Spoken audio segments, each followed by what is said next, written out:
All right, again, welcome and thank you for joining me in an exercise wherein I will read a paragraph to you, and embedded within this paragraph are the potential for errors related to grammar, punctuation, syntax, and the like.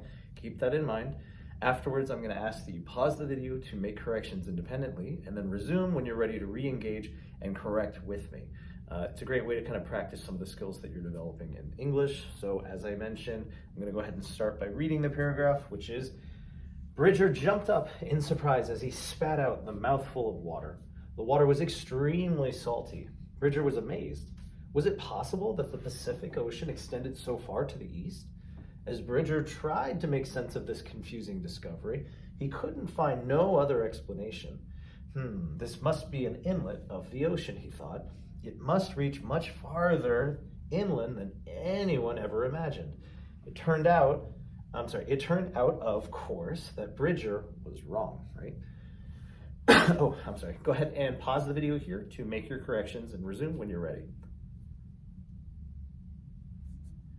Alrighty, I'm moving. Let's get started. Starting at the beginning of a sentence, of course, requires a capital. In addition to the fact that it is a proper noun, it's his surname. So let's capitalize it for both of those reasons. Bridger jumped up in surprise, as he spat out the mouthful of water. Remember, he took that sip. The water, let's capitalize that definitive article. The water was extremely salty, Bridger was amazed, period.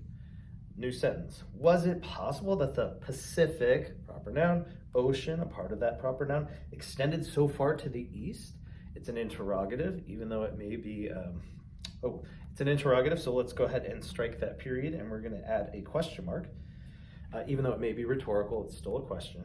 So as Bridger, again, it's a surname, let's capitalize it, tried to make sense of this confusing discovery, he couldn't, notice we would hope to have the contraction of could plus not, which we do not, because we haven't affixed or added, in this case, an apostrophe between the N and the T. Whenever you're affixing, the word not to a word in an effort to make a contraction. So we're going to go ahead and put that apostrophe again between the N and the T, substitutes that O.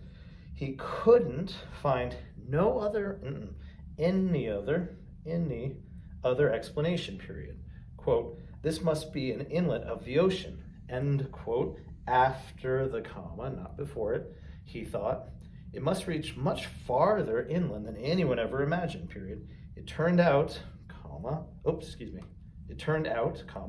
of course, that's going to be our A positive, that Bridger was wrong, and we're going to go ahead and conclude that with a period. Alrighty, hopefully you found this helpful, which if you did, great. Please give the video a like, and subscribe if you'd like to continue to practice with me. All right, thank you.